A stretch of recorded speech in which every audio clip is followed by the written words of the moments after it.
Oh man, to my people don't quiet. We we are alive, yes. Sure. They're not they're not quiet or do a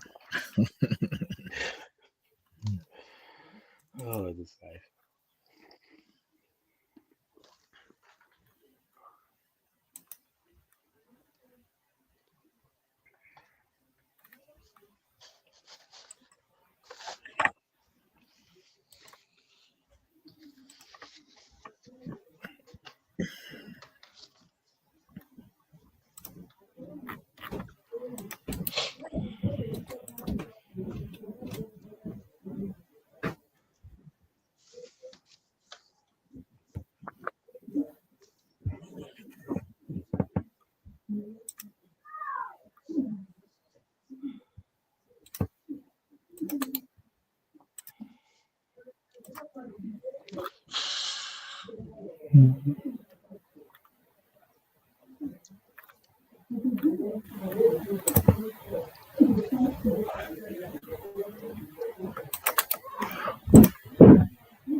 Yeah, they apologize in advance. I have a cold. In fact, my whole household, we're all down with a cold. So my voice is not the greatest.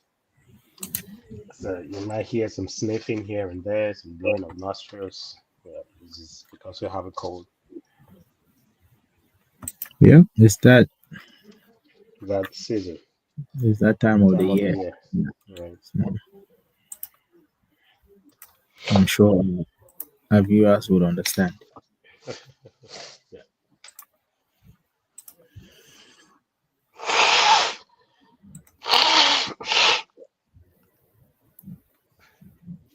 If you mute before you blow, that might be Yeah. yeah. Um,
uh,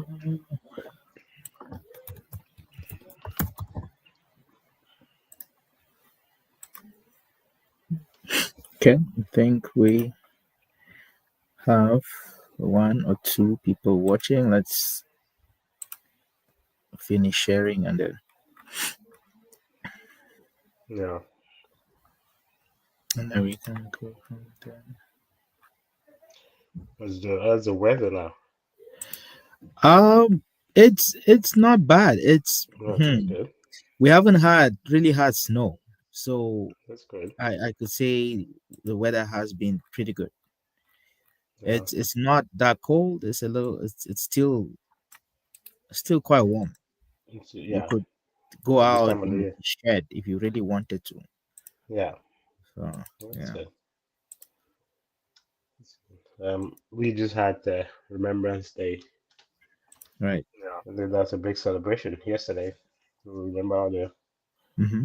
fallen heroes, the people who granted the freedom that we now enjoy. So um, Right. it's a big day, particularly in Canada and other Commonwealth countries. Mm-hmm. Yeah. Yeah. Same here. I mean, big celebration.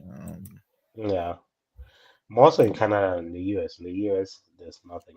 People see it's not a public holiday. People see nothing work. I think they do more of Memorial Day and which is a kind of a separate thing on its own. yeah, kind of separate thing. Yeah, more so in Canada. Mhm. Okay. Yeah. So we have. Let's see. Yeah, two. Perfect. Uh, three. Yeah, maybe we give it a minute or two, Ghana. Okay, The numbers seem to be adding up, so let's give it a minute before we start. right. It's Yeah. an important. For those who are here, just to let you know, we do respect your time. I know it's hard to stay while this show has not started. But just to give you a heads up, today we'll be talking about post-election issues in Cameroon, the state of things, um, with particular concern to Issa Chiroma's latest outing, and also the visit of Atanyanji to various parts of the country, and also some takes of other people of interest. We'll be looking at a few popular voices, not necessarily in the government, but other factions, other separatist factions. So we do apologize for keeping you waiting, but yeah, that's what we're going to be talking today. And the means we're just talking about the weather, how Calgary is warm, and also how we just did the Remembrance Day yesterday. Right. Again, I'd like to apologize. I have a cold. My voice is not going to be the greatest. I'll try to mute when I'm sniffing or I'm trying to blow my nostrils, so I'm not about to you guys. But please do tolerate my very, very wonky voice. Hope it's not too bad for all the listeners.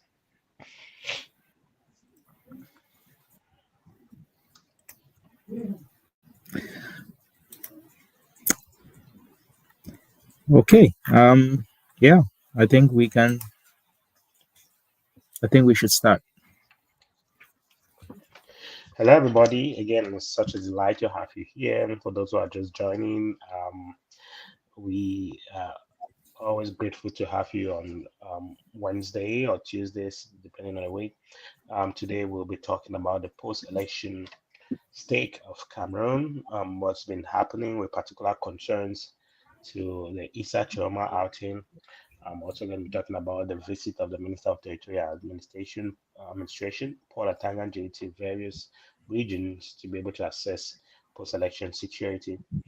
We have other people of interest that we're going to share their opinions and then give our insights. We have videos lined up for you guys that we're going to play and then comment, as has always been the case. Again, if this kind of information interests you, when we talk about politics, religions, international affairs, please like, share, and comment. We know that your likes are very precious. A lot of people reserve their likes for entertainment and other things that um, do not necessarily add value in their lives. But so, if these are things that you value, please subscribe to our page and share. If you're willing to join, it will be an almost pleasure to have you on. If you want to come and leave a comment, that's also welcome. But just signal us if you want to come online and share your ideas. We'll be more than happy to entertain you. Again, it's always a pleasure. Excuse my voice again, and let's dive in. Um, so I'm sure. I mean, we've watched multiple times the outing of Issa Choma Bakari. We are almost a month to the date. Actually, a month today to the presidential elections held in Cameroon. We had a winner that was declared on October 27th, 15 days after. The winner has made his promise to the Cameroonian people as expected. There's a lot of reactions, commentaries from everybody. Everyone has an opinion. But what's of interest to us right now is the outing of the opposition leader, Issa Choma Bakari, who has still not considered the elections. He still calls himself the winner of the election. And 3 days ago, he came out and saying he gives the government, this is just the highlight of his message, he gives the government 48 hours, I'm sorry, to release all political prisoners in the national territory, those who are arrested for protesting the result. That was the main message. Among other messages where he calls himself the legitimate winner of the presidential election. He still reiterates the fact that elections results were stolen from him. So, before we go into the clips, what were your general thoughts about his outing? And I guess we're going to talk about the implications of that later. Just your initial assessment. I mean, for those of you who have watched or were part of our last conversation, I had a couple of questions that I said we kind of needed answers to. At the time of that conversation, Issa Chiroma had somewhat been missing. Um, the news was that he was in his house in Maroa, I believe, and that he was being protected by the people, by again the people of that community. There were rumors about his whereabouts. Some said he's gone to Nigeria, others said he's gone to Chad. So there were conversations like that coming up, and because he hadn't come out for a while, I felt it was really important to really inquire and figure out where he was, and that was a question that we at that time did not really have an answer. We might have ideas as to where he is today based on what I've heard and people I've listened to. But again, it's clear that he's not in Cameroon. Okay. It's very clear that he is not in Cameroon. That is the gist I'm getting. So at least that is resolved. And then he came out a couple of days back, and then he made his statement, which Ghana alluded to a couple of minutes ago. What was interesting to me is, first of all, was that um, he is still. I mean, that was a couple of days after President Paul Biya's inauguration. President Paul Biya has been inaugurated. He is currently president of Cameroon. He is sitting in. In the right, in the Unity Party. He is the one who is receiving foreign dignitaries. He is the one who's getting congratulatory messages after his inauguration. He is the one who is shuffling the cabinet. He is the one who's making appointments. So he is basically performing the Commander in chief. commander in He's chief. the He is the one who's running the state. And then we get Issa Chiruma, who is hiding who knows where, comes out and still calling himself president elect, and still trying to convince the people of Cameroon that he is their elected president, and that he is going to eventually be a president of the Republic of Cameroon. Again, that to me is I, I don't know if he still believes in that, or if he is just fighting a lost battle. So yeah, those are the things that came up to me. It's like, why is he still doing this? What are his motivations? He is right. not in Cameroon. He's hiding somewhere, can't really disclose where he is. Some other person is effectively managing the affairs of the state. And why do you keep calling yourself a president elect? Why are you still calling on the people to stand up for a vote which had already been Mhm. counted and a winner had been identified, and the Right. rights allocated to them? So things like that are going on in my mind. We have clips and other statements from people. I would say Issa Chiroma's. I'm not sure if they are officially his spokespeople, but they seem to be speaking on his behalf a lot. And a notable example here is Eric Chinje. Eric Chinje has had a couple of outings where he has spoken as if he was the mouthpiece or the Right. official spokesman of Issa Chiroma. So again, we are going to listen to him and then we are going to break down some of the Mm. things that he's been saying online. But he's been very active online, granting interviews to Cameroonian online channels like ABC, that's the Ambazona Broadcasting Services, which again, I wonder why the Ambazona people have so much interest in what is going on in so-called La Republique, Right. and why they seem to be so open to hosting someone to talk about issues that really do not concern them. I mean, based on what they say they have their own state. What is going on in the French-speaking part of Cameroon really does not concern them, but they seem to be having the loudest voices and giving unsolicited or maybe solicited advice to Issa Chiboma and things like that. So yeah, we're going to put all that into perspective and kind of break it Right. down in the next maybe 30 to 45 minutes for sure. Yeah. Well, as always, thank you for the great assessment on the situation. Two things that you highlighted there, and I want to follow up on. What do you think is Issa Chiroma's support? I don't know if you think it's gone up or down, or I'm thinking on two levels: on the Mhm, ground, and also on social media. mhm, Um, um, I'm not sure what your assessment is with the level of support. And also, you brought up an interesting link there between Ambazonia people, and Issa Chiroma, which is from anybody who has been following the state of the Ambazonia struggle in Cameroon and the recent rise to prominence of Issa Chiroma Bakari. That's an interesting relationship to have between those two groups. So something that we're going to talk about in a little bit. But to mhm. start with, what is your assessment on the Issa Chiroma support both on the ground and on social media?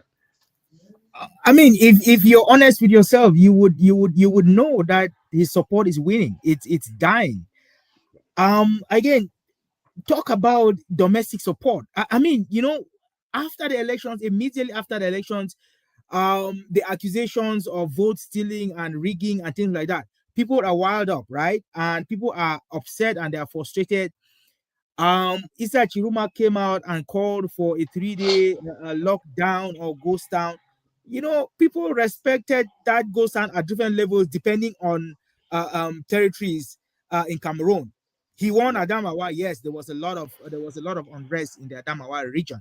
He won in Douala. Yes, there was a lot of unrest and looting and protests in the littoral.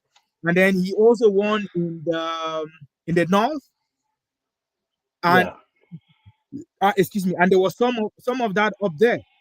I can assure you that 1 to 2 weeks after that elections, people have people have gone back to their normal daily activities. They respected the ghost town again just because it was still right. hard. People needed to, and after that, people have gone back to I have a friend of mine who lives in Marwa, and I asked this morning, I'm like, can you tell me a little bit about what is going on? I mean, he, he said that things have gone back to normal. Children Right. have gone back to schools, teachers are teaching, businesses are open, and there are no protests. There's no protest. Again, this can be justified by Ataranji's visit to the northern part of Cameroon. He was there. I mean, you're going to talk about it, but he's visited the north to Yeah. examine, to talk to other administrators up there and to really evaluate the extent of security in these areas, right? He wouldn't have gone if things were still active, right? In my opinion, he probably wouldn't have risked going to a part of the country if he wasn't sure um that his Right. security and the security of the people around was going to be safeguarded. Again, things have gone back to normal. Talk less of the north and the southwest region, who did not even respect this. Talk of littoral. Everything has gone back to normal and people are Right. going on with life. Again, I've always said that you don't lead a revolution from outside the territory. You cannot be hiding in who knows where and lead a revolution in Cameroon. It is impossible. People are not that desperate. Yes, they might have been desperate for change, but they're not that desperate to listen to a man who to listen to ideas from a person who they really are not sure where he's from. They really are not sure what his intentions are, because again, he hasn't really declared what his intentions are, other than just I will be president. Yeah. His real intentions haven't really been disclosed, right? So people are a little bit skeptical about that. Nobody's willing to go lose their life lives on issues like this, right? Again, social media, like you explained, immediately after the elections, everywhere you go, every page had something to do with Issa Tchiroma. Every conversation had to do with Issa Tchiroma. Man, it's 2 weeks, it's dead. Is that? Yes, once in a while you might see somebody put up a post, and most of the time it's ridiculing either his desire for power, or ridiculing the revolution that is attempting to start. Most of the things I've seen is like, for the 2 hours have come and gone. You know what's next, right? What are you cooking for Cameroonians? Which is some sort sarcastic and some sort ridiculous in that sense. But that is what you see now. Right. People were hoping that at the end of his lockdown, something serious was going to happen. Nothing happened. He came back and gave his ultimatum for the 2 hours ultimatum. That also came and passed, and nothing has happened. So people are calling him a toothless bulldog. He can back all he wants, but he doesn't have the capacity to bite. And that is where the problem is with Issa Tchiroma. Of course, he's a very good communicator, a very good orator. But I think that's all about him. He does not have the capacity to effectively force or push the Cameroonian people to a certain direction, or to effectively push the government to respect whatever ultimatum that he had come out with. Mhm. Talk about international community. The international community, again, I use the word in that sense. The international community has not demonstrated any effort to support, or to even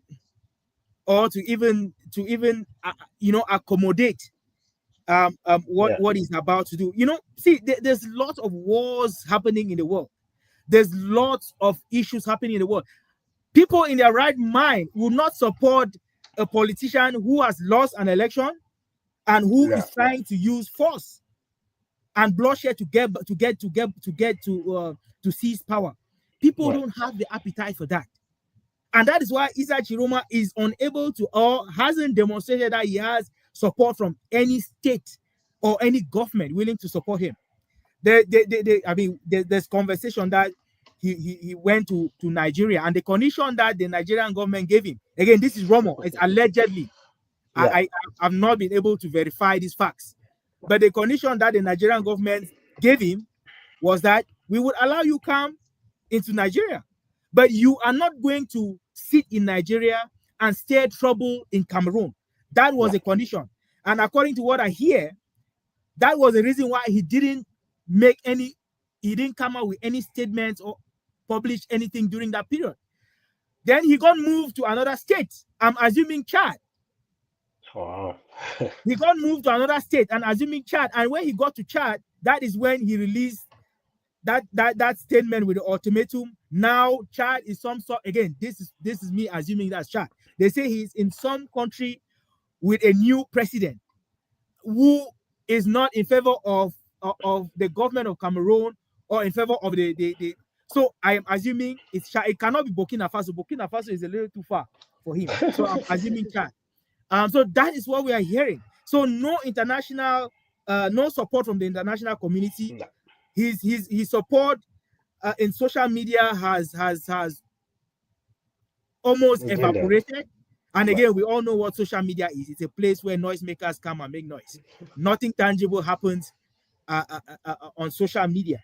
And then, of course, domestically, everyone has, that has dissipated, and people are going on with their activities as if nothing ever Right. happened. So, in my opinion, that is the state Hmm. of Issa Chiroma's affairs in Cameroon. Right. I mean, we've been part of so many WhatsApp groups where this Right. conversation is going. I'm part of social media where this conversation is going.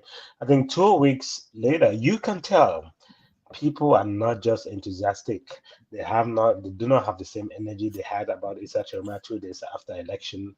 People are just are just fed up. Okay, and you have listed a lot of reasons that could be possible for that, but I think in general, um, Cameroonians have learned their lessons. And they know the Cameroon of 2005, 2025 is not the Cameroon of 2016, 2017. A Right. lot has changed. People are now open to the idea that they can be manipulated via social media, that they can be told lies and sold lies and made it appear to be truth.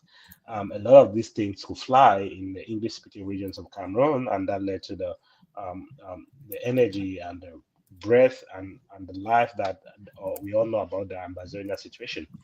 But I don't think people want to relive that situation again. Okay, so I think Cameroonians have learned a lot. They know the truth, and they're not willing to risk it. Also, I think there's something that we're missing. Cameroonians, by nature, aren't very radical people. They are not the types to go out and cause chaos. I mean, you have a few people that will be out rioting, but Cameroonians in general are very docile. They are not very violent people. Um, they tend to focus on themselves. We can look at the participation in this election, just about 50%. If you want to take about the national average, just a little bit above 50% was the participation rate. So a lot of people do not have faith in in the government and the electoral process. So that's just my personal assessment. Um, and also, I think people are catching up to the truth. Because if you really won the election, it is your duty to present to us the results and tell us that you won, or tell us that how you were defrauded, and explain to us how the system that you supported up to the day you declared yourself winner defrauded you. The system that you accused Camto, even though Camto had um, the not Kato had the respect of his voters to even go and show them that he won. Had the respect to go in front of the Constitutional Council and lay his case. You did not even care about the voters to even do that. You did not even respect the people who went out to vote for you to go and tell them how their vote was stolen.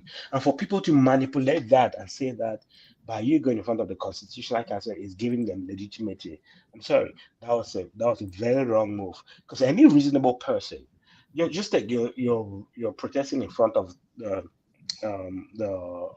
how do you call this place?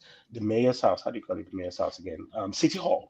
Yeah. You Cameroonians, you're protesting in front of City Hall, and somebody, just maybe somebody, a white person, or maybe somebody from another African country or from Asia, asks you, um, so what happened? We are protesting because the elections were stolen. Okay, how were the elections stolen? We don't know. The results have not yet been released. Like, do you imagine having that kind of conversation with any normal person, and then the person taking you serious? You say the elections have been stolen, but officially the elections have not been released. Like, how do you know? Like, if you pass, that doesn't even pass the litmus test. So I think Cameroonians know the truth. They know that Issa Tchiroma he did get a lot of voters, but the CPD and machinery, in my opinion, was too strong for him to overcome in the short amount of time that he had you know. So I think Cameroonians, they've learned the lessons. The nature of Cameroonians generally are not violent people. They will go out and riot 1, 2 days, and then everybody go back to their house, go to their job, drink their beer, and that's it. Life continues.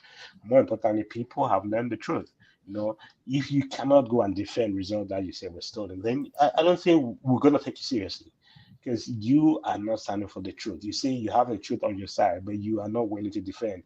Instead, you want to manipulate, tell Elecam or the Constitutional Council come and check your own results. Like, come on now, where in the world does that work? So it's my opinion that people's eyes have opened, and we're just not the same people that we were back in the day. And anyway, if you have anything to add there. Oh no, no, I mean, again, like you said, Cameroonians, we are not. We don't have the. We are not. that we're not violent, we would we I mean, and I don't, think of Kenyans. yeah, Kenyans, those guys are striking like pretty much every every year, two and days, people every, die every year.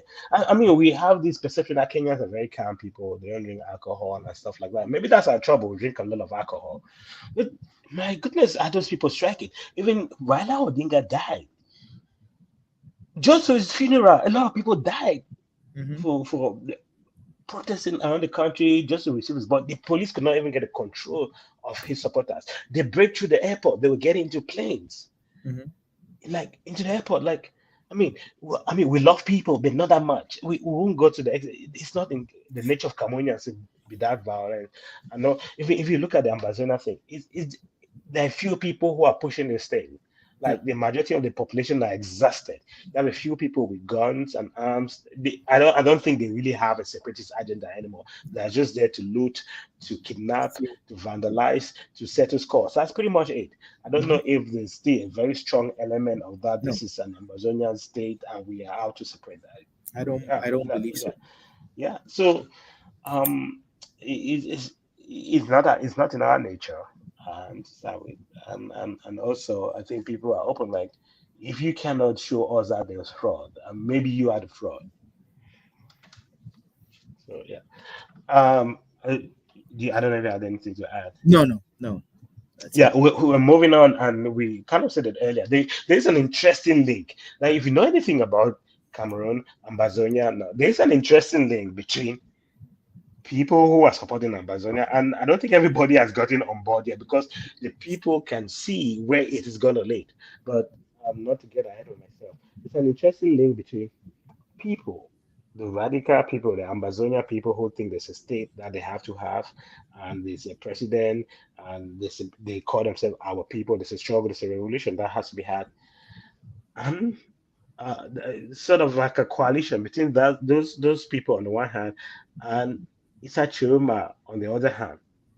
It is an interesting link that makes you wonder if people do have principles, if Mhm. people are acting because there's a legitimate grievance and principles that they're acting on, a value system that they're acting on, and they can come to coalition. But it is very obvious to me that those two groups are at odds. You Have cannot to be on the one. You cannot be on one hand, Amazonia, blah blah blah, president this, president that, and then on the other hand, be a fan of Issa Choma. I mean, I guess you can if you are able to hold two conflicting thoughts in your brain and live perfectly fine. But yeah, can you get into this association that seems to have developed over the last few weeks or days between supporters, the really radical ones? Because not everybody's on board. If you the people who are able to look ahead, I'm like, yeah, this is gonna crash, and it's a trauma. I think every change that comes to mind, right? Mhm. Again, it's not just Eric Chinje. Tapang Ivo too has been on social media giving unsolicited advice, or maybe solicited, I'm not sure, advice to Issa Chiroma camp. For me, it's hard for me to fathom that, because even just picking from my experience, following the Anglophone crisis that turned Ambazonia revolution, follow the relationship. There shouldn't be a relationship between these two groups of people, because they Right. have two different ideas as to what Cameroon needs to look like. Mhm. How the Amazonians separatists are saying we have our own country in the southern part of Cameroon, we want to manage that. Those in the French speaking part of Cameroon, including President Paul Biya, including Professor Maurice Kamto, including Issa Chiruma, are for a united and one Cameroon. Come on. Issa Chiruma hasn't come out and say, hey, you know, I believe in, say, maybe you guys being autonomous or semi-autonomous. That conversation hasn't publicly come up, right? However, you see people like Tapang Ivo pushing this, pushing this. You see people like Eric Chinje pushing this. You see people like Chris Anu pushing this. You see people like You see a lot of those, the what you would call the top, the elites and the Amazonian elites I seem to be pushing Issa Chiroma on and giving advice and supporting and platforming his message. And there's only one conclusion that I could reach that really makes sense to me. To me, it's a matter of interest.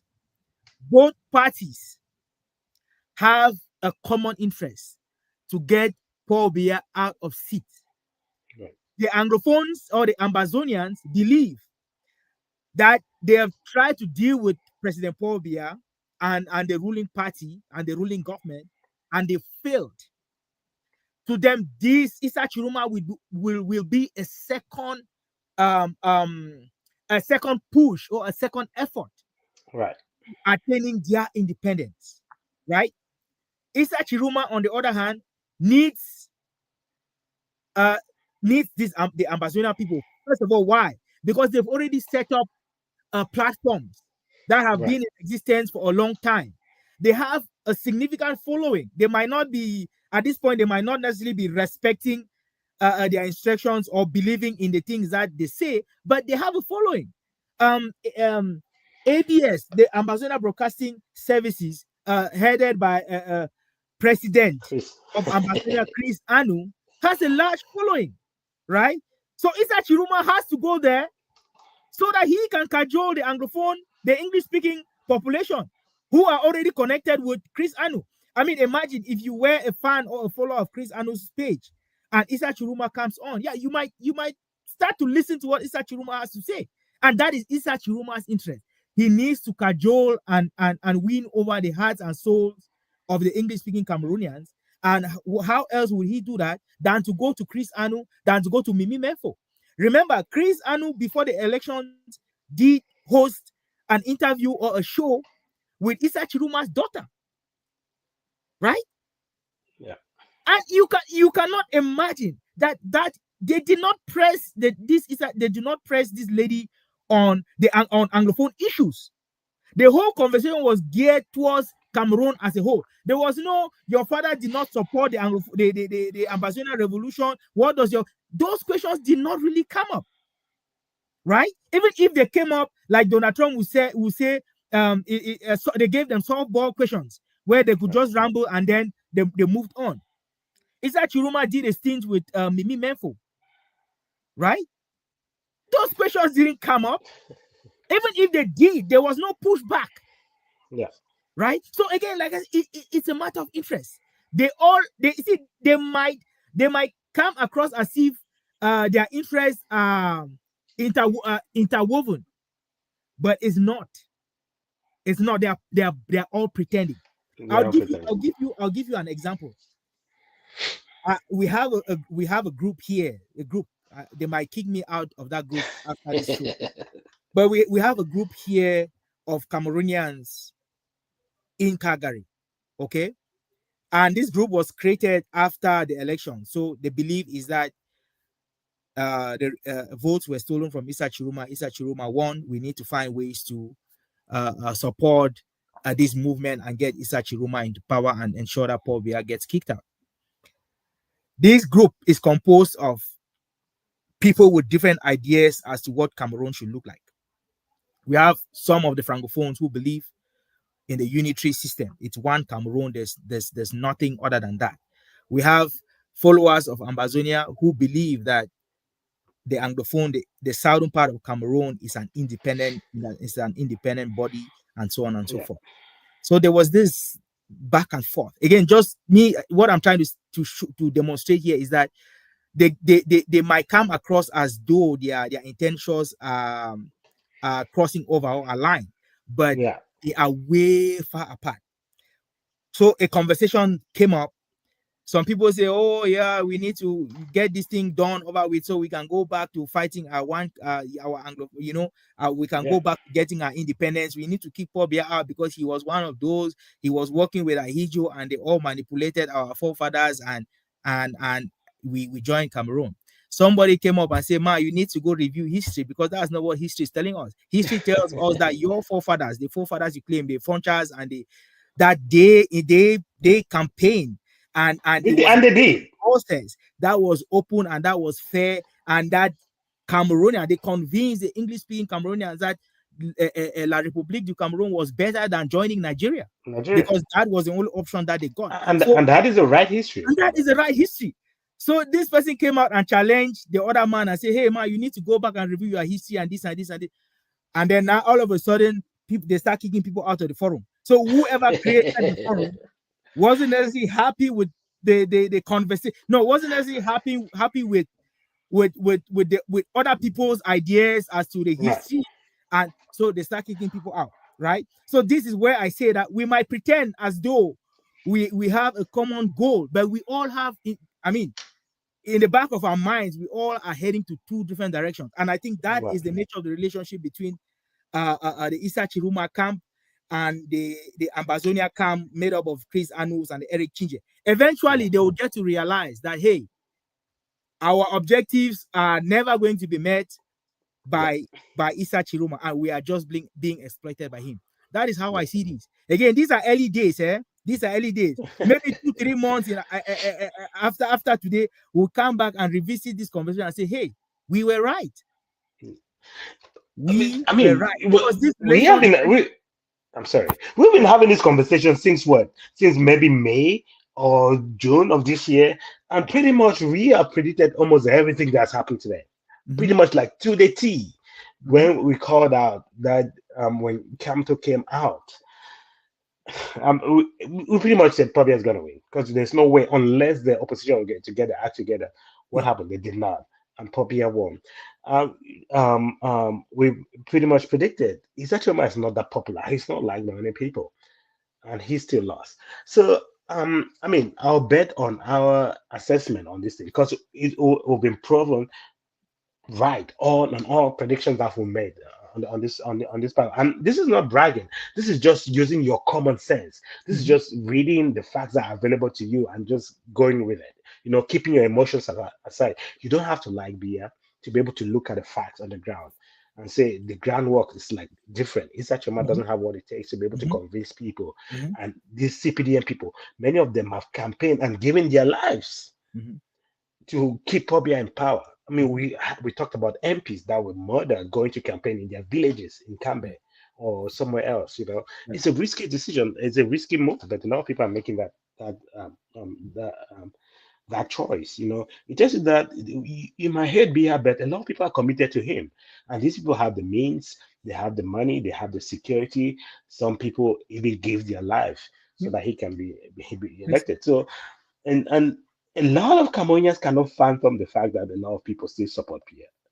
And I think the opposition does a disservice to those people who support Biya because they have basically been castigated, they have been insulted, they have been pushed to the background, their opinions don't matter. Mhm, And these are the people who go to the ballot boxes and vote. and vote. Because the people who support Kamto did not show up.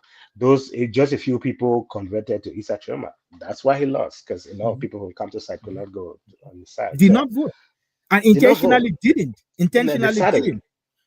didn't. Because again, I think the devil is better than the angel you don't. Right. I believe follower, and again that's why Kamto came out and said, vote your consciences, which Yeah. meant my people should stay home. These two candidates, I mean, I don't really care much about them. And again, the advantage for Kamto is I would rather run again against Yeah. Biya in 7 years than try to deal Just with Issa Chiroma right. if at all he became president, right? So again, it's politics and it's a game And of interest. and And if you did it. bring your emotions into politics, then you would definitely be blindsided. And that's why You'll be people were blindsided when when Camto was eliminated from running. That's why right. people were blindsided when the results came out and President and Paul Biya won, Right. because people are they are using their emotions as how When you you call it, to yeah, block to or to cloud prevent their them from their really yeah. looking critical on Right. cloud their judgments. Thank you, and I think that's what It, I was trying to say. and then speaking on the interesting relationship between the Amazonians and Issa Chiomas, I don't think they have anything in common, like you astutely Yeah, stated. It's like water and oil; they can yeah, never mix, and we can they don't pretend to mix. get along We can pretend to get along. They can pretend to get along for a few days, a few weeks, but like you have said already, the group is going to fall apart, and that Mhm. group is going to disappear. And nothing. I don't think anything concrete, because these two groups have opposing ideas that will never mix. Okay, I think the only thing that they can have to sell, or maybe the Ambazonia want to sell to the Issa Chiroma's and his supporters, is chaos, is to sow disorder and a Mhm. destabilization of the country. That's the Mhm. only thing. Yep. And I think the radical Ambazonians want this destabilization so they Yes. can thrive on. Yes. I mean, and you just have to listen to what they say. And Mhm. they go close enough not to say it, not to take responsibility, but But just they pay still. attention to what they say. You know, they don't care. They want the country to go in flames so that they can achieve their objectives. So they are willing to partner with people who are on the side of chaos, on the side of destabilization, on the side of disorder, on the side of death, destruction, and whatever. Remember, it is very easy to destroy, it is very Yeah. easy to break down, but it takes a Mhm. lot of effort to be able to build something. Okay. So when you have people like Tapang Ivo, Eric Chinje, Chris Ano starting to rub shoulders with Issa Chiroma, and so they have nothing in common. They are united in promoting chaos, destabilization, and disorder. That's all. And as soon as, even if they were to achieve these two aim and someone would come You to would power, they're going to fight start against fighting each right other away. Yeah. right Yeah. away. Yeah. Yeah. So Again, I mean, it's that saying where they say the enemy of my enemy is my friend. right, That is the nature of that relationship.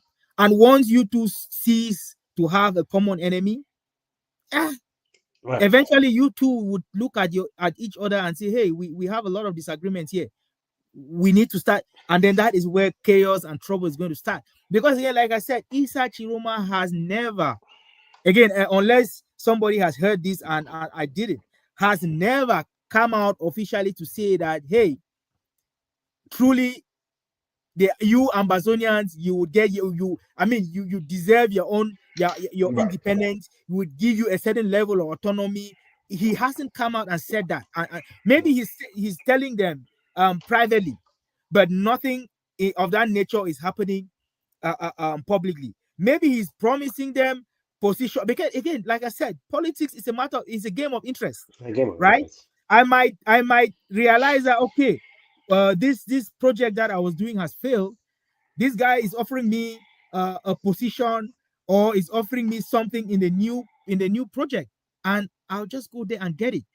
I get a feeling that that is what is happening. People are Right. being promised positions and titles, and for that reason, people are leaving behind Yeah. the ideologies that they've held and had for a Yeah. long time, and they are willing to Right. make compromises. Again, this is I, me speculating, but again, time will tell, right? Like I time will told tell. I, someone, time is and I definitely. think I'm sorry, but I think I disagree with that assessment. These people know that there's no future for Issa Choma. They know it deep within them that there is no future for Issa Chiroma. They have a president that's going to rule. He's probably going to die soon. They have a president. They have a government. They have people in power. They have people like Tanganji, who is a thorn to their flesh. In their They flesh, don't know yeah. how to. They have no idea what to do with Tanganji. Mhm. The guy keep winning and winning. He's the actor in all the movies, and they are the Shebangs. you know. So I disagree with that assessment that they're bring promise position. These people know that there's nothing that can come out of Issa Chiroma.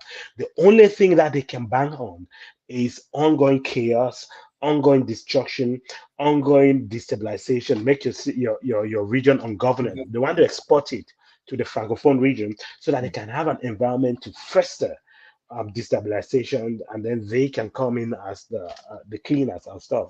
And then because they know that nothing good is going, nothing will come out. I mean, just look at Issa. We talked about the support Issa Shoma is having. He doesn't have a lot of support. So why do you think these Amazonian people are supporting him?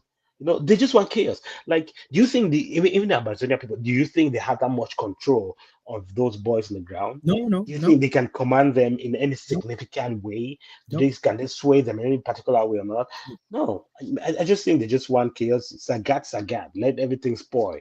And then Mhm. for them now, if everything, because you also have to understand there's a certain group of people who think that if everything needs to get to be spoiled before it starts back from a scratch, Mhm. Now you have to burn it down You have before to you bend it down before build you it. build it back. Yeah. They are not accounting for the number of people that are going to lose their life. They're not accounting for all the property destruction. They're not accounting for the post-structural chaos that is going to ensue. Hmm. Okay, some of us are like reformers. We know that the system has a lot of troubles that you can point to. I mean, Hmm. it's obvious there, but we are demanding the system to be able to work better, be better, serve the people better, be a representation of the people, you know. But there are other people who are the revolutionaries. They want to burn down the whole system. They don't have an end goal in mind, you Hmm. know, because they always, for a revolutionary, there's always a need for a revolution. They will keep shifting Right. the goalposts. If Right. there's no corruption today, it's gonna be tribalism. If there's no tribalism today, it's gonna be nepotism and whatever. The goalposts keep shifting because they need something, they need chaos to thrive on. If you stop all corruption, they're going to find something to fight about. If you fix all the electoral code and make sure all the votes, legal votes count, they will find something to fight about. Fight about. So there's just people who are wired that way. So you have to be able to deal with those people in one way or the other. Sorry. Um, so I think you have a BIA creates peace, justice, and reconciliation committee. So I don't know how, I don't know if you've researched, is there any truth to this? And I know it's a newspaper, but it This is seems a, to have gained a lot. yeah, this is a Guardian post, and Right. And they usually are reputable. they are a reputable news organ. So I'm assuming that this is It has some credibility. yeah, there's some credibility to the information. I mean, I mean, I'm a little not skeptical, but I mean, Abu Bala is part of that. Yeah. So again, I don't know. I Well, don't you know. have the prime minister, you have Yes. the Archbishop of Douala, His Grace Kedla, you Yeah. have the Bishop of Kumbo, His Lordship George Kwo, Yeah. Yeah. you have Dr. Umaru, National Coordinator of the Council of Imams, you have the Right Reverend Nikki Hanza of the PCC in Cameroon, Right. um, um, Tata Domo, National President of Traditional Rulers, Reverend Dr. Dieudonné, I don't know, Konak. I think Konak is the Orthodox Church of Cameroon, Right. I think. And then you have Barrister Tumfo Nico Hale, a Civil reputable society. lawyer and a peace crusader. And then you have Professor Vivian, she's a human resource management consultant. Professor Willobrom Nzengwa, historian, varsity. Then you have Sylvie Jacqueline Dongmo, civil society peace activist. Abaka Hama, retired administrative administrator. Maximilian Gombe, Redac executive director, I don't know what that is, Barita Felix Congo Bara, human rights defender, and Christine Gore Christine, newspaper publisher. So I didn't want to bore you guys, but that's a. I mean, it sounds like a reputable Yeah, group. Do you it have does. any from what I've gathered, it takes together all the fake leaders, Yes. particularly from the Catholic Church, the Presbyterian Church, all the imams, the leaders of the imams, traditional rulers, Hmm. reputable people. Nico Halle is a reputable person that I Yeah. know, someone I could pick out. Yeah. Bala too. I mean, his reputation has become questionable, in my opinion, Right. but he's part of it. So well, it sounds like a good group that can Hmm. go on and do Hmm. some Hmm. promote some peace, justice, and Hmm. reconciliation. Right. What are your thoughts? I mean, I feel the same. And again, is you talk about President Paul Biya or maybe the people around him. These are a very smart group of people. Right, They understand they understand the system so well. They understand the international community so well. If you talk to a reputable person from the international community, I'm sure these are ideas that they would suggest. Hey, there's been chaos, there's been confusion, there's been panic, there's been, we right, need to, bring people together who can promote peace and justice and reconciliation. It happens everywhere, right? right, So he is somebody. If at all, these are ideas that he personally comes up with or his team comes up with.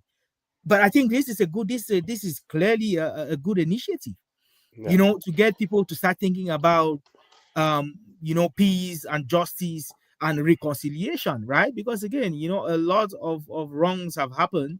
It's time for people to start, start rebuilding and start reconnecting and start trusting each other, right? And Mhm. who else than people like this, or than a committee like this? I mean, hopefully they are effective enough to, to affect some change. But again, this is something that he is doing to kind of promote peace. We also know that Atanganji was, again, like we highlighted earlier, he is out and about, making sure that people are safe, or making sure that, administrators in the different provinces are, and are ensuring that people are safe. He is doing what, a chef Ted, as they call him, should be doing, right? So yeah, Mhm. again, smart moves. Diongute too is also on a tour, and again, this Right. is this is a mechanism that we spoke about prior to the elections. These are people, the ruling party is constantly working. Diongute does not need to go anywhere, He but doesn't. He won he the is election. going on he is going on a tour to thank and to appreciate and to show support to the people who voted for the president. I've not heard Joshua say how to thank the 1.2% of the people who voted for him. I haven't heard the other political parties do anything yet.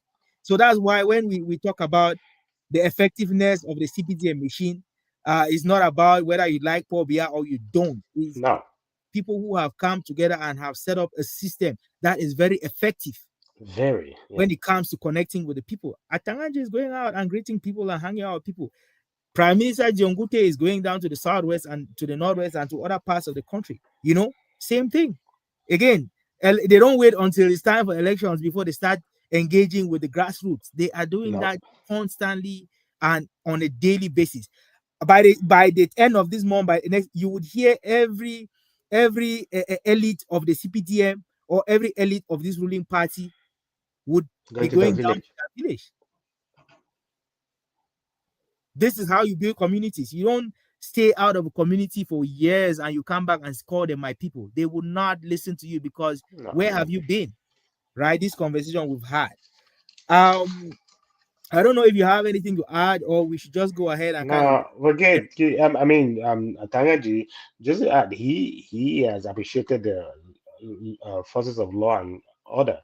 He said they're doing a good job. There've been a few riots here and there, but in general, there has not been anything that has stopped him. He's Mhm. appreciated them. He said lives, people's livelihood has returned back to normal. He even ordered the release of some people. You Yes. know, he did order the release on some people whose parents went and begged. Hmm. At least that's what's out there. And some people Hmm. say those people are not minors or whatever. But whatever, It doesn't matter. They he still release. ordered They've the been release released. of I think that's what is they've been important. released. That people have And been then released. yeah, and then for supporters of Issa to come and say those people are being released because of Issa Chiroma's request. Well, I fine. mean, does it even matter? At the same time, some people were transferred to said Yeah, but of course, to Ghana, Yaoundé. of course, again, like we said, at the end of the day, when you go out and protest, you might go in a group, but once things get hot, it burns you as an Ah, individual, burns not you again. not the Yeah, entire group, right? So while yeah, others were being released, call them minors, call them people, call them whatever you want, they were being released. Others were being transferred to a more serious security right. prison for maybe investigation. Or again, that is what happens. We talked about this earlier. Hey, don't go out on the streets to protest. And if you do, be ready to face the consequences when they come to you. We talked about this over and over. And again, that is what is happening. But I mean, kudos to them if you would appreciate anybody for letting some of the people go, or a good number of the people go. Yeah, I'm sure a lot of parents will be happy to see their children come back home. right. I am sure a lot of brothers and sisters would be happy to see their siblings come back home. Yeah, And again, it's just a plus on the side of the government. I mean, if we were giving scores, right? It doesn't matter if it was the ultimatum, or it really doesn't matter. The point right. is the government let people go. That's it. Yeah, yeah. Fair. Okay. So do we tried it? Listen to Eric Chinje for a little Yeah, bit yeah. I before. tried to listen to AJJ. Yeah, Okay, so what we'll do is we'll listen to him. We'll pause and make comments as we go, just so that we don't, right. I think it's a little bit is more efficient that way. Excuse me. That, to explain that dichotomy between the political leader and the revolutionary leader that Mr. Chiroma has become. And I can tell you, it's only in the last few days that he has readjusted that in his mind to understand that he's no longer this politician who sought the highest office in the land. That will come.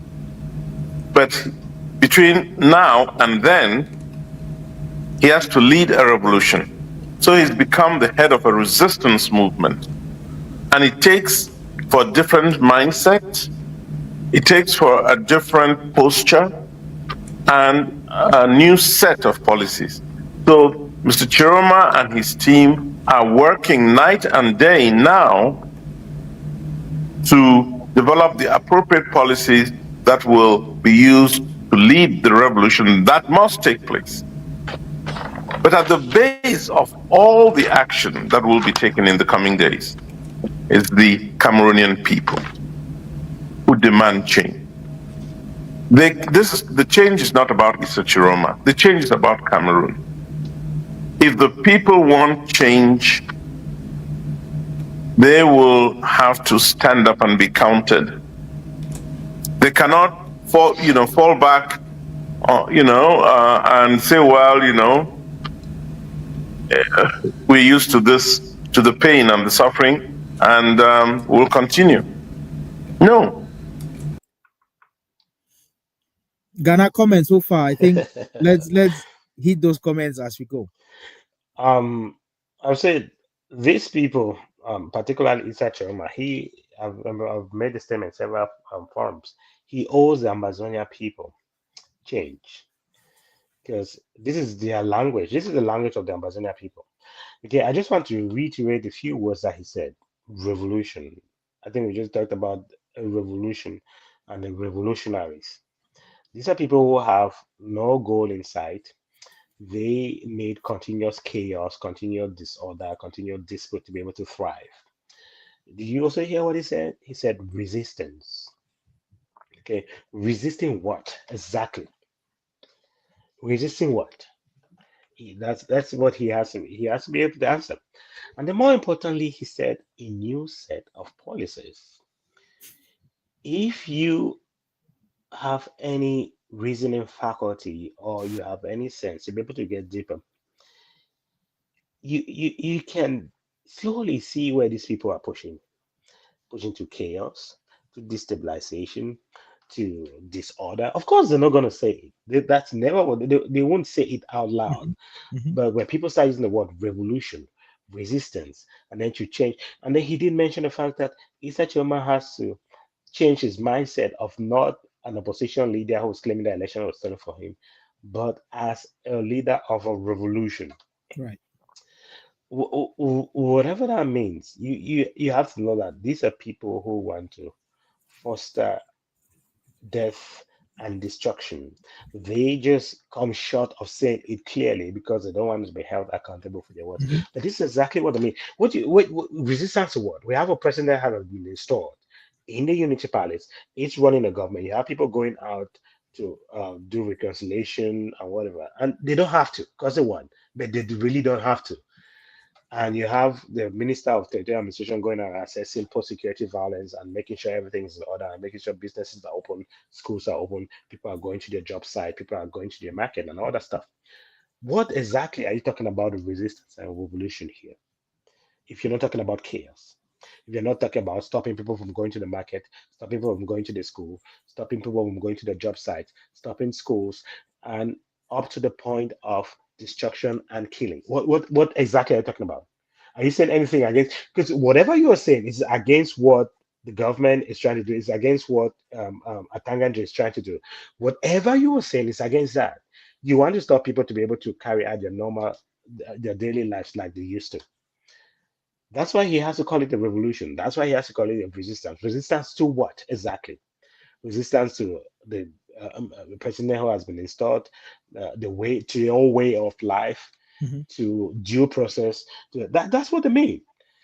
Okay, and you must be blind to not say that. And when they say a new set of policies, what do they exactly mean? I think in his mind, if you ask me, he doesn't think Issa Tchiroma is doing enough. When he's talking about the new set of policies, he is calling for an armed revolution, and he doesn't think Issa Tchiroma has gone enough. So, in his way, he's trying to push them to that direction for Issa Tchiroma to become clear that he is intending to create chaos, but he doesn't want to come across as saying that. But Mhm. or if you just reason by elimination, this is exactly what you're saying. On the one hand, you have people who want people to go to their jobs, their work, and the school. And the other side, somebody say you should be a leader of a revolution. You should be a leader of resistance. You create new set of policies to do what? If you don't think it's stopping what is the other side is doing, then I don't think you're thinking properly. Because there's no way this guy's on the same page with Tanganji. There's no way this guy's on the same page with Paul Biya. There's no way this guy's on the same page with John Gute. If anything, they despise those people. Mhm. They hate them because they want to upend your way of life. They want to promote destruction. They want to promote a revolution and a resistance in its own words. I'm sorry I took too long. No, it's fine. Ghana, just to add to that, he said something about the people standing up and being counted. Isn't that isn't that isn't that him saying that That's a cohort too. Yeah, people need to stand up and protest and pick up arms and fight the government as much right, as they can? To me, that is what I hear, and I think yeah. that is what he's intending to say. But again, he cannot come out and say you need to pick up arms or you need to defend your vote. They've been saying this, defending your votes and standing up and What exactly that means? then what exactly does that mean? But if you read in between the lines, from the time they started saying things like this until now, it is obvious what they are trying to say. It is obvious that the real message they are trying to pass across is that people need to stand up against the government in any Right. way that they can, which involves violence and arms and attacks and things like that. This is exactly how the Abazina revolution started, That's by our side. people making uh, uh, uh, um little calls like this. Hey, you need to stand up. We are revolutionaries. Yeah. Think they start They saying, they have to sell you your oppression. They have yes, to sell you your suffering, sell you your being defrauded of your vote, and all that. So they have to sell you that you are suffering, and unless you don't stand up and do it, and of course they are seated in the comfort of their own zones, yeah, in in the way, in what you guys. America Mhm. or whatever. But you have to stand up and again counted. Why is he not standing up to be counted too? Yeah, he needs to go back to Cameroon, stand up and be Right. counted. Another thing too, which I wanted to add is from his comment, I see that we've been talking about Issa Chiroma not being ready, but I think we underemphasize the level of his lack of readiness. First of all, he wasn't ready for the elections, Right. and so when Kamto was kicked out, his circumstances forced him to step up.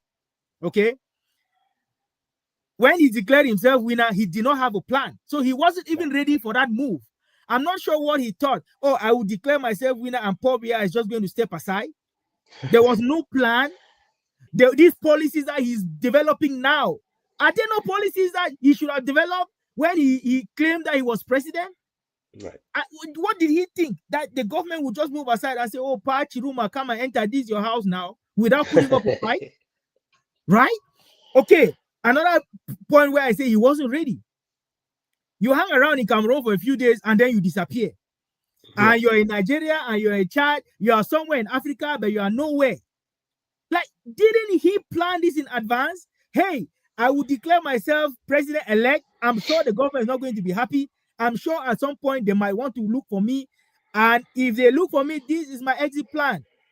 With, clear. So now he's developing policies. Now, Well, because you cannot plan a lie, because you don't after know how a life is going to unfold. the You, fact, after the fact, yeah, because you're you right. have to, You yeah, cannot plan you a have, lie because you're not sure how that lie. You make your plans as your lie unfolds. Right. And I think this is exactly what he done. He did. He wasn't ready for any of this. He wasn't ready for any of this. And unfortunately for him, he seemed to have made friends with people who are going to push him to a direction that he might not have contemplated. Right. Because it's Eric Chinje has his own NGO, Project C, and he's been the one who's been pushing Issa Tchiroma. He knows where Issa Tchiroma is. He's met with Issa Tchiroma multiple times, and from the way he speaks, you know that he speaks as though he's been authorized by Issa Tchiroma to come out and make Right. this statement. That is how he speaks. He's not speaking as if, okay, yeah, I met him once, and this is what I think is happening. He's speaking with a lot of authority. Right. Right? With a lot of authority. For a man who wasn't ready. If he was ready, he would have known that, hey, I need polling agents in every polling station. If he was ready, he would have known that, hey, when I declare myself president-elect, the ruling government is not just going to move aside and have me step in. Right. If he was ready, he should have known, hey, I need to find an exit strategy before they start looking for me. I don't have to go seek refuge here and then go seek refuge somewhere else. I need a place where I have this negotiated in advance that I would come, and that is where my refuge is going to be. Okay, these are my policies. Again, people make plans. Okay, if they have plan A, plan B, plan C based on the different angles that they are looking at. Okay, plan A is they let me into A2D, into a Unity Palace. Fine, I don't need anything for that. Plan B is that I get stuck in Cameroon and I'm not able to get out of the country. What do I do? You come up with a plan for that. Okay, plan C is that I run to some sort of a friendly country that might accommodate me. Okay, when I run there, how do I continue this fight? Right? Strategies are supposed to have been developed and put in place long before now. Now, Mr. Issa Tchiroma and his friends, Eric Chinje and others, are trying to develop a plan of action. It's crazy. 3 weeks after the elections, a plan of action 3 weeks. If it doesn't tell you that people are not ready, then I don't know what they are. Right. This is clearly that. And I'm sure if you ask Eric Chinje what's the meaning of FNSA, he wouldn't be able to tell you. He doesn't care. He doesn't need to. He doesn't care. Yeah. Okay. Okay, we're going to move forward. Sorry. Yeah. If they want change, they'll have to stand up and demand it and go for it. It should not only be in their minds, it should be in their actions. That's what Mr. Tchiroma, that is. I say, isn't it clear that the people who wanted change have given up on that change and they are deciding to do their thing? Right. I mean, if you can't read it, I mean, that is what it is. Yes, people wanted change. The elections came and passed. People protested here and there. And they're like, okay, now we are just going back and we're going to do whatever it is that we were doing before all this nonsense happened. Right. Yeah. To me, it tells you very clearly that you are going to now push people into wanting change, that they change that they're giving up on. Yeah. I mean, that people is what they're trying to do. People have moved on with their lives. They're sad about the election, but in general, people are moved on with their lives. They're going on about their business. All this revolution, resistance stuff is just on how can I put it? It's on life support, and people like Eric Chinje and are the ones who are keeping the lifeline. They don't want to pull the plug because again, this is just a relationship for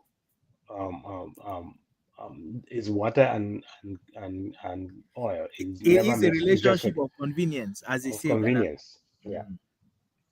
That's what he's going to be leading in the interim before he moves on to be inaugurated as president. He'll be leading that charge of resistance for ensuring that this regime does not survive, and it will not. So the actions are being taken. They're being developed into policy, which should begin to become evident as early as tomorrow. Today we are on Monday, the 10th of November, mark my words. As early as 11th, 12th of November, those policies will start rolling out those policies. The system in Yaoundé will not be given the break they think they can have. They cannot. For a whole variety of reasons, Chris. Think about this. If we let these guys off the hook now,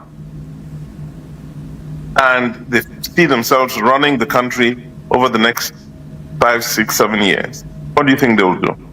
They'll perfect their system. That's the first thing they will do. Perfecting their system. And then it'll be a government, the type of government that serves the few. It'll be that type of government for the next 50 years, or at least the next 25. Certain things you say I'm a little bit. I'm a little bit sorry. He talks about perfecting the system. This is a system that has been in place for 43 years. They don't need 7 years to perfect the system is perfect. That is why they have won every election that has happened. That is why there's not been a coup d'etat in Cameroon. That is why there's not been a civil war in Cameroon. That is why do these people think before they talk? Like someone has been in power for 43 years and you say they need 7 years to perfect a system. They have perfected this system. And just like me and you said, Ghana, a few minutes ago, part of this perfection of the system is what the CBDM elites are doing on ground as we speak. They do on the ground. Diongute is not in the prime ministry, he's not in the office, he's out meeting people, going down to the grassroots. That is the system. Atangan Paul is up north talking to people and finding out what their problems is. He might not be able to solve those problems, but he's there talking about it. That is a system that is being perfected. So when you talk about they give them 7 years to perfect the system, I'm like, you're too late. the first 5 years or the first couple of years, that system has been perfected. They don't really need to do any much work on the system. It is 100% perfect. That's why you are up there somewhere in the United States hiding. That is why Issa Tchiroma is nowhere to be found. That's why Professor Maurice Kanto is just sitting wherever he is. He's quiet. Because the system is perfect and is working. And when I say people are going to say, so you are supporting the ruling party. No, I'm not supporting the party. I'm not supporting the government. I've never worked for the government. I've never been part of the CPTM. But sometimes, like people say in Pidgin, when some man pass, you carry it back. I mean, that's always the accusation. You work for the CPDM, you want Cameroon. I've never worked for the government. I've never earned a dime from that government. Like me, I've never worked for the government. I left the country before I got my first job, right? I worked in the private sector anyway, but I wasn't paid by the government, so I have no interest in that government. Same for me. I've never worked for the government. I left the government. I left the country. I can only vote in one presidential election. I voted for the SDF. But what is very saddening is that we grew up listening to and looking up to people like Eric Chinje. If you hear that name, I've never met him personally, but I know the name sounds like the names that sound a lot like they come with a lot of credibility, a lot of power, a lot of savoir-faire. Then when you listen to comments like this come from a respectable person, it's very disappointing. Because it says you do not even have time to put your thoughts and think of those who are going to push back. What do you think is the pushback is going to be to your thought? Okay. Again, he repeated the statements resistant. He repeated it like 2-3 times. Okay. He called the regime and also he says the Issa Chiroma's government, they are going to be rolling out their action plan. Which actions are you talking about, sir? What exactly do you mean rolling out their action plans? And he also called the system their system. Okay. May I remind Eric Chinje that Issa Tchiroma was part of that system. Right. Issa Tchiroma supported, promoted, enabled that system that he seems to be against right now. So what system exactly are you talking about? Did Eric Chinje not work for the government? I think he worked with CRTV or He worked with something. CRTV for a while before he left. So Right, he too was part of propagating the same system that he is challenging now. But he's right, been gone for so long. I give him the benefit of the doubt. The same the benefit of the doubt that I cannot afford or accord to Issa Tchiroma because he left a couple of months ago, right? right. So Eric Chinje, I mean, he can say their system, their Yeah, government. He can say whatever he wants to say. It makes sense because he's been out of that system, out of that right, government for a long time. Issa yeah. Tchiroma cannot be afforded the same, To say their system. yeah, the same. Is that Jamal resigned what? January, February of this year, early this year, sometime. Yeah. So when you talk of their system, what exactly are you mean? What system are you talking about? The system that he enabled, that is such a mind enabled. So I mean, we cannot be fooled by people who appear to be smart, who appear to know how the country function, and then just listen to this garbage that is coming out from the mouth. And then the worst thing is, of course, he goes to a station where they're just going to applaud him and praise him for saying all this nonsense. Nobody's going to push back because look at Chris Annie. Do you think Chris Annie is going to push back on any of these Why? things? He's not going to push back because they just have an echo chamber where they just listen to each other and agree with each other. That's it. You know, they as bad as they claim the government is.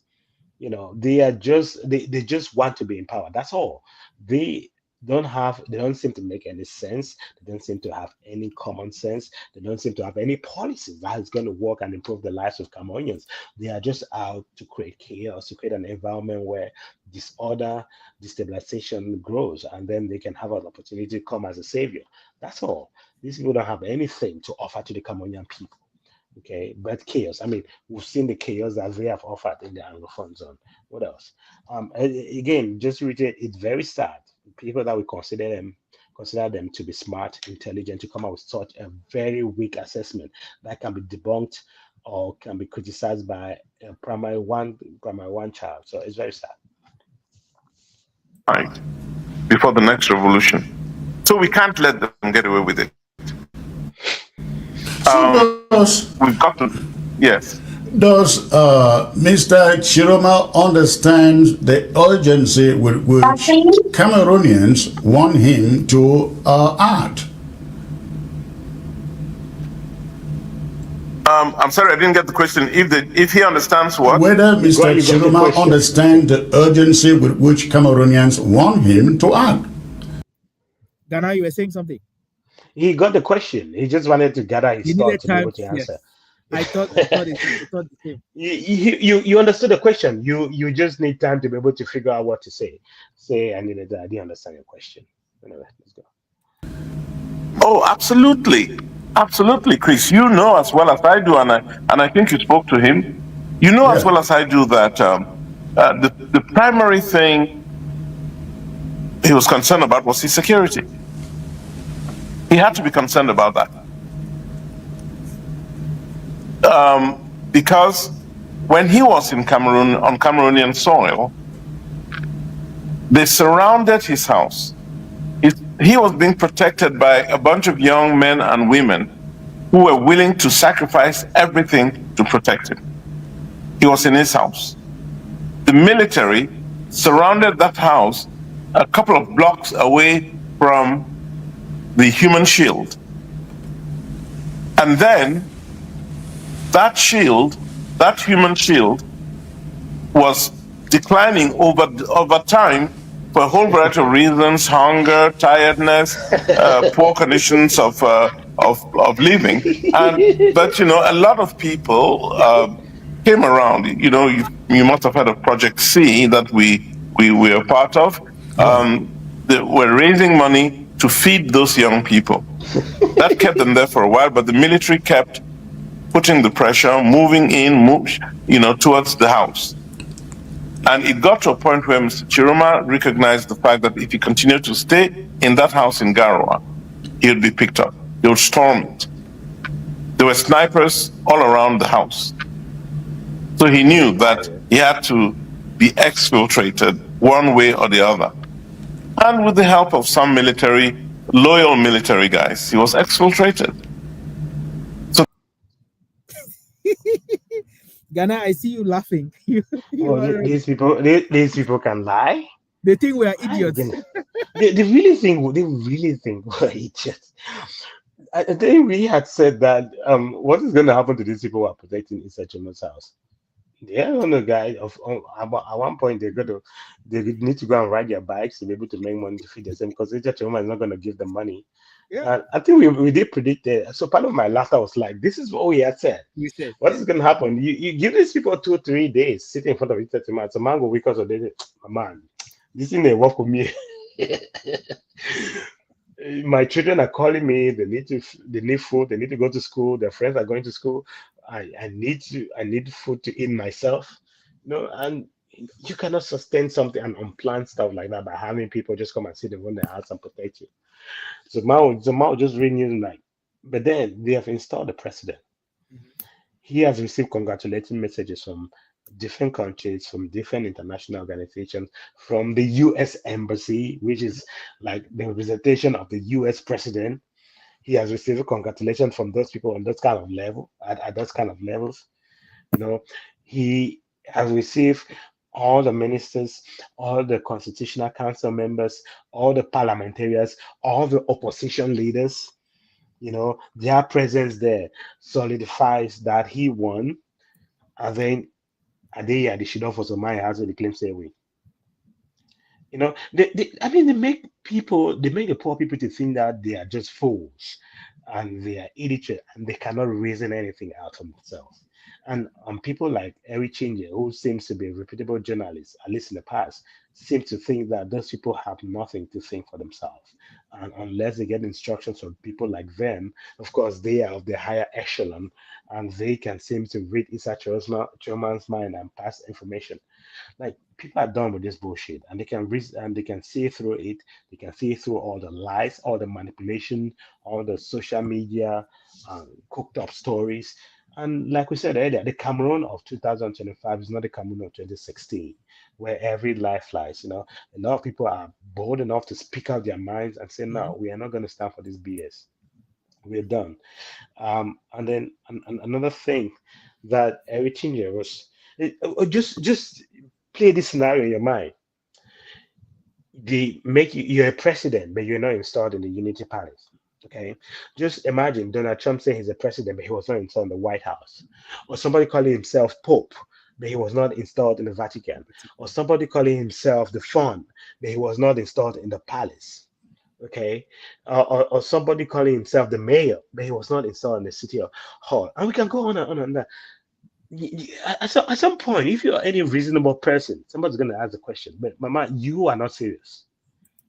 You're absolutely not serious. And for you to continue to push this lie, these hoax, and whatever, and to to make it sound as if we who are on the ground, we don't have any ability to reason for ourselves, is the highest level of superiority complex it can be. So it's sad. It's really sad. Just to add a few things to what you've brought up, Ghana. You see, he casually called human beings a human shield. He did. People don't understand what that means. Human shield means that he is in between a group of, or in between humans. Yeah. People like you call them people who can, what name you gave for those who can be sacrificed, The disposables. they're disposable. So you gathered a bunch of people around your house Yeah. so that they will kill them first before they get to you. Yeah. That is somebody who calls themselves your people. You remember he President said, Elu. yeah, your people. Yeah. He gathers you around his house so that when the military shows up, you get killed first. People don't Yeah. understand the implication. They didn't. He couldn't even code it like they've been coding the language. He couldn't even. Right. He came out clear and said, "You guys were the sacrificial lambs." Right. In He case did the say. military decided to come get Issa Tchiroma, you guys would be the first to go. Human shield. It is not acceptable anywhere, even in war zones, No. for a man to use people to protect him. Right. Right? It is not acceptable. It's against every kind of human rights violation that you can talk about. Right. Right? Again, And then look at his effort. Look at his effort to sow discord and mutiny. He said some loyal soldiers to Issa Tchiroma. Wait, what? That is mutiny. Oh, Okay, and that's treason. Are you saying there are some soldiers who are refusing to follow the command of the commander in chief? Are you kidding me? That's mutiny. So you're taking command and orders from anywhere else, and if you're close to anybody in the military, taking command from someone who's not, and then more so, you're taking command from the a civilian. civilian. Impossible. Civilian. Impossible. Like, Impossible. where It did doesn't that happen happen? anywhere. It doesn't happen anywhere where That a military person orders take are command from a civilian. granted and a civilian. No, it doesn't happen. But again, that is what they want us to believe. That's what. And they want us to believe that they are military personnel in Garua who got Issa Tchiroma out of Right. that place. Another thing, Ghana, which I wanted to mention, just in terms of the preparedness, right? People who are prepared, who have plans, no matter how many plans, would have a little bit of money kept aside for the unforeseen. So in case like this, where you have managed to gather your human shield, as you call them, you would go to each of them and say, hey, you have a wife? Yes. Okay, you have kids? Yes. Which school do they attend? What do they need?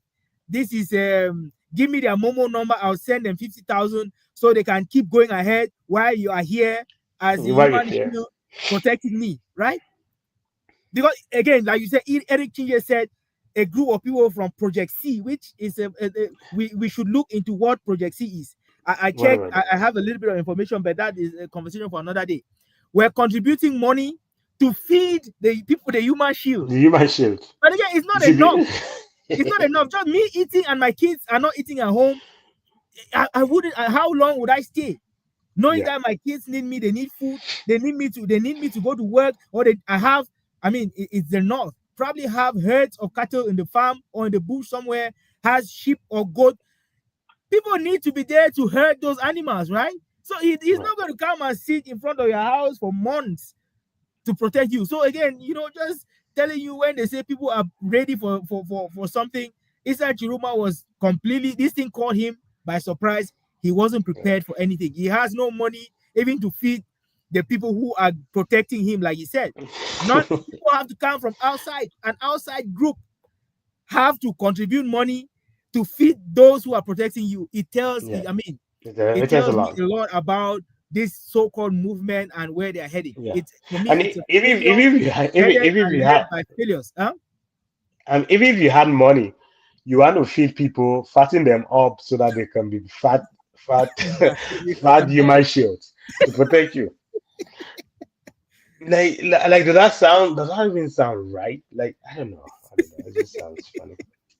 The next thing was for him to stay alive, to be in a safe place. And the only country he could go to at the time was willing to provide the security, but did not want him to speak. So he could not speak. He absolutely had to respect that. It was a commitment he took. But that same government and others got to work, African governments, who are totally unhappy with the situation in Cameroon. They got to work to find a decent place and a safe place for Mr. Tchiroma, where he is now. And as soon as he got there, he made the speech he made last night. And so he will increasingly, he obviously does not want to create problems for that new leader, the leader in the where he is now, but he obviously will, once we unleash this policy, the new policy, he will have to, be more present and play that leadership role more effectively than he has been able to, given the circumstances of his protection where he is. So we'll be seeing more of him in the coming days and weeks. Gara, you hear the story. It's not very different from the story that I narrated earlier in the show, right? Right. Where he got moved to a country which I'm assuming is Nigeria. I could bet my life on that. Assuming he moved, first of all, went to Nigeria, and they gave him they call it a gag order. you are going to come and stay here, but you're not going to say anything that will cause trouble in the neighboring country. And of course, that is not what he wanted. And again, the relationship between the Nigerian government and the Cameroonian government is pretty tight. So now Very strong. it was just a matter of time before they got to him, right? So what did he do? He had to move to another part of Africa, which I'm assuming is Chad. Because when I look at, they say a new president or a new government. When I look around, there's no real new government except the government that got into office in Chad through a coup d'etat. That would be the only government that might be take offense to what is happening in Cameroon, right? It cannot be Ghana. I don't think it's Ghana. I don't think it's Ivory Coast. They have their own issues. I don't believe it's any of those countries. So my wild guess, Chad. So you see, we'll talking about readiness. You get moved from one place to another like a child, for your protection. Again, that is just something that I wanted to point out. Sorry. Right. Yeah, Erichinde did use the word "we" many times. I can No, see where you he's get part of that. No, he is part of that. right. Clearly part of the movement and the management and the organ. Again, like I Issa said, Tchiroma. he speaks with a lot of authority. Right. It comes across as though he's speaking on behalf of, or he has Right. authority from Issa From Tchiroma. somebody. And that's why he's saying that eventually he will need to come out and be a lot more present. Right. Because he is speaking on behalf of Issa Tchiroma at this time. I mean, we are nobodies now. We're not in the place to give advice to anybody. Not to Erichinde, not to Issa Tchiroma. Issa Tchiroma knows a lot more than what Erichinde is talking about that he knows. But if I were to put in my 2 cents here, Issa Tchiroma, just look at where the Amazonian situation is. These people do not love you. They are just using you. So if that's any advice I could give, because there are how many thousand presidents, the factions everywhere, everyone wants to go, they're all fighting for power. Okay, these people do not love you. And then everything he did say the African leaders who support him. Like people are still using this crap in 2025. The African leaders who support him. Like, who really cares about you that much? Nigeria has its own issues. Chad has its own issues. Central Africa has its own issues. Cameroon has its own issues. Like, who has that extra patience and time and And resources money. Yeah. and money to be able to commit to someone who claims that he won an election and is running and escaping from one country to another, if that's the case? Like, people have their own things to worry about. People have their own trouble. They're going through their own processes. They're going through Mali is just going through its own jihad with fighting with terrorists and whatever. Nigeria is under their own stuff. Trump say he's coming, and they're Boko Haram. Cameroon is dealing with Boko Haram and Amba and whatever. Like, which African leader has the time, the extra time, and then to be worrying about you, my friend? Like, come on now. These are people who are just getting a false sense of community, a false sense of security, just to keep, again, like I said earlier, just to keep this crazy idea on life support. Mhm. Because without the energy and oxygen that's been provided by people like Erichinde, he will be dead He would be on dead. arrival. Yeah. On arrival. So these people are just riding a dead horse. They're just riding this cart till the wheels fall off. And they don't care. He has his house in the United States. He doesn't really care if Cameroon goes in flames. They think they're going to come and take ministerial position. And more importantly, they think that the people on the ground whose life will be really affected by this do not have the ability to be able to reason for themselves and make the right decisions. They think that you who after 2 weeks, 3 weeks, and think like this is not really serving me. I better go back to my job. I better go and ride my car. I better send my children to school. I better find a way to feed my family. They think that you are dumb. They think that you are making the wrong decision by doing all these things because you are not there, like he said, to be counted. Okay, you are not there, like he said, to act as a human shield. So no, these people are really looking down on you because they don't think you have the mental capacity, the mental fortitude to be able to fight for them and sacrifice for them and give your life for them, give your time for them. They don't even value your life that much. Okay, and yeah, I mean, Not to say I'm so mad with people like this who come on the moral high ground, on the high horse, and give lectures to people who are struggling to have their daily meal on how to fight for them to come at the end of the day and seek political positions and opportunities and promote their organizations. It's sad. It's really sad. I would say that he's in a more secure place somewhere in Africa, which includes Cameroon. I don't, I mean, I don't want to give the folks in Yaoundé reason to maybe to destroy a certain part of the country because they're looking for Chiroma. Yes, I can tell you what I know. I was with Mr. Chiroma a few days ago when somebody I know who's in the high levels of the government of that country came to me and said, they want to arrange a discussion between the president of that country, the head of state of France, Emmanuel Macron, and Chiroma.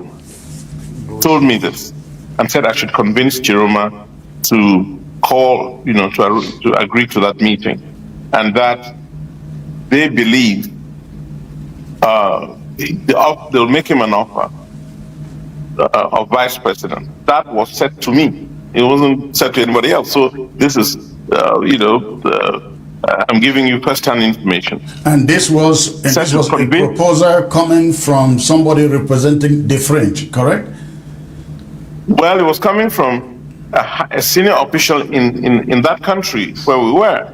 Okay. And said, a senior top official, who works with the president of that country, said they will, if I could convince Chiroma to agree to the meeting with the president of that country and Emmanuel Macron, they think he will be offered, not they think, we will offer him, he said, the position of vice president. And he told me, look, Eric, Mr. Biya will be gone soon. He said, I don't think he'll be there for 2 or 3 more years. So, as vice president, Chiroma will very quickly, get to the presidency with no obstacles, and that Mr. Macron and this president, if they can agree to it, they will agree to it. So I know that that offer has been made, but of course, raised it with Mr. Chiroma, and it was a no-no. I mean, there was no thought of even engaging in such a process.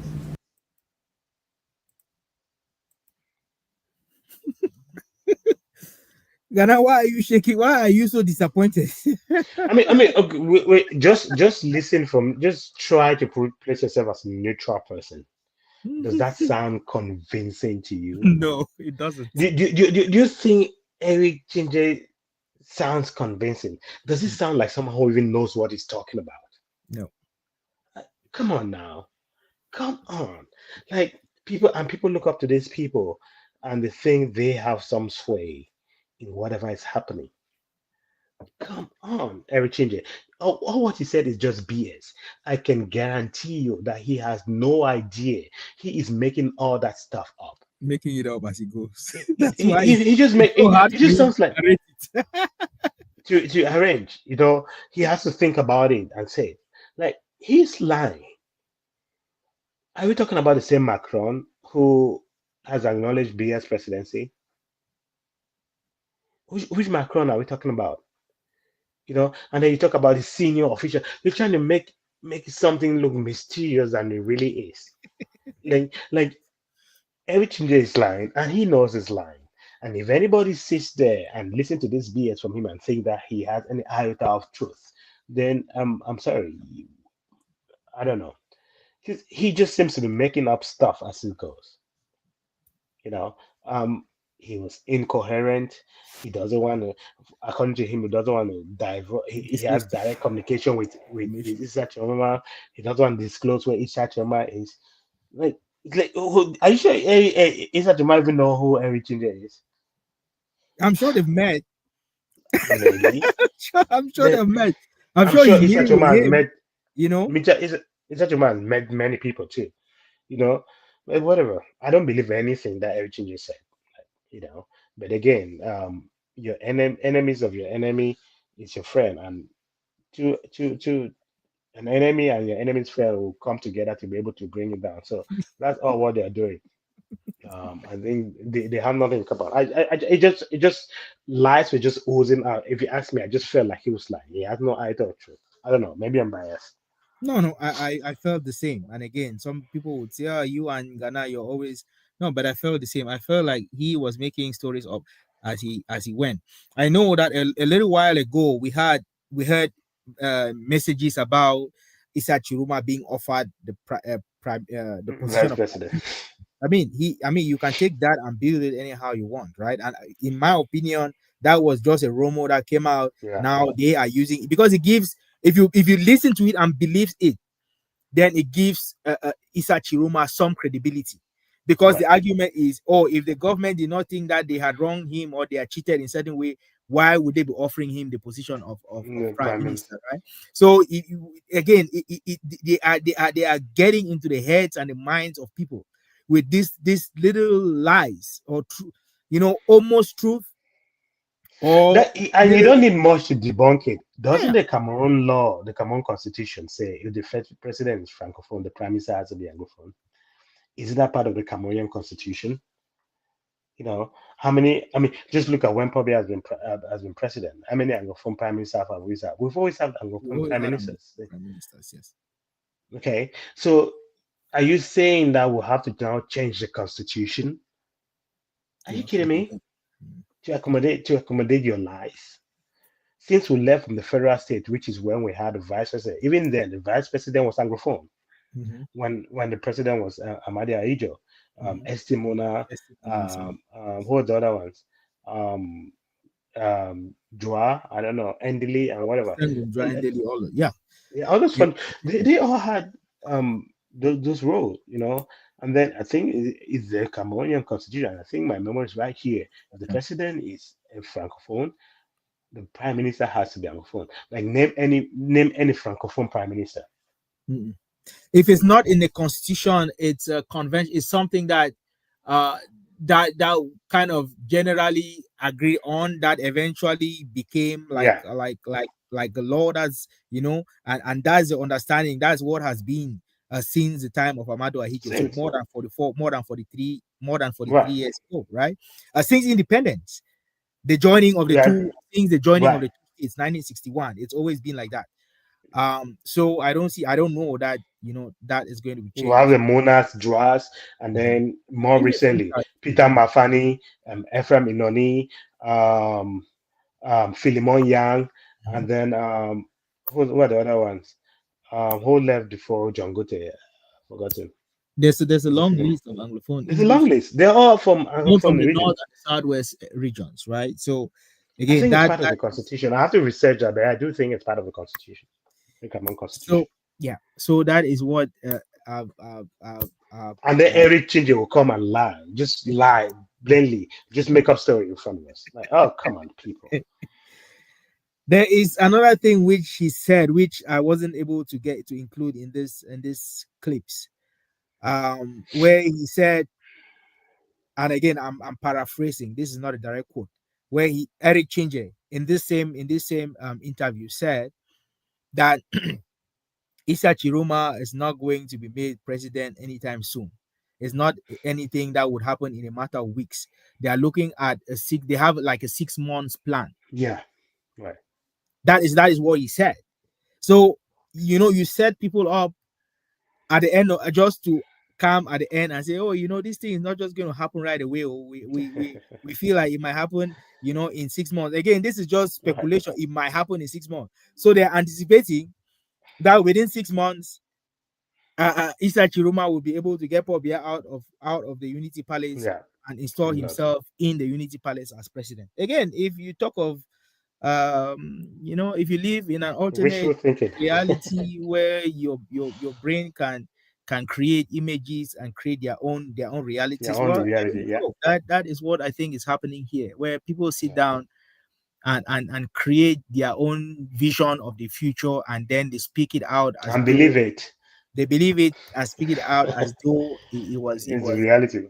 reality. Yeah, and that's what happened.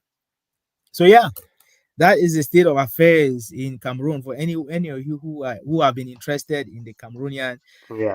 I told a friend of mine that we had a show today. I was inviting him to join, to watch, and he's like, "What are you people talking about today?" I'm saying, "Yeah, we're going to be talking about Cameroon." But it's like, election don't pass, no master. Don't put here when I talk again. I say, then I'm explaining. Oh, Issa Tchiroma is still claiming that he's president-elect. He's running from here and there, and he's sending emissaries and spokespeople Yeah. all over the internet to continue to remain relevant.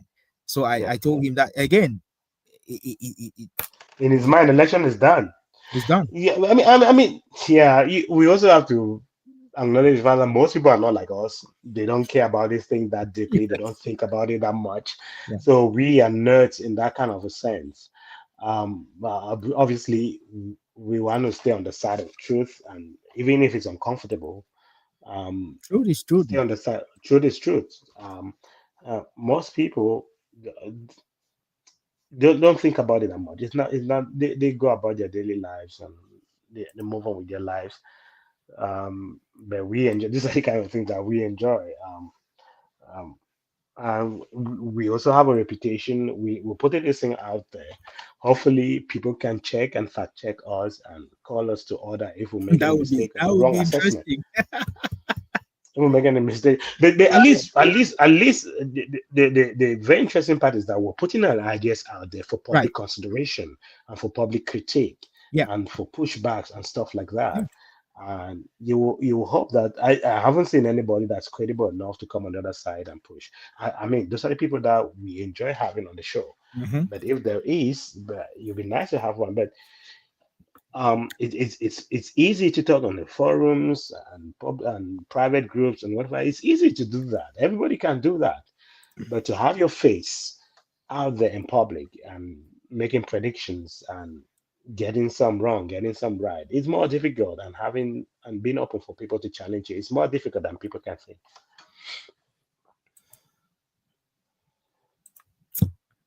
Perfect. I think that is what we have planned. We had planned for you guys today. We uh, wanted to give you some sort of an update and recent development about the situation in Cameroon. Like my co-host said, most people have really moved Yeah, uh past this, but because we are interested in this, we have conversations about issues like things that may not seem too important to you, but right. which are quite important, right? I think that is what we are trying to do. So we appreciate, again, like Ghana said, if any one of you out there is willing to come up and join us and have a conversation, we would very much be willing to accommodate. If you feel like we've past misinformation, Right.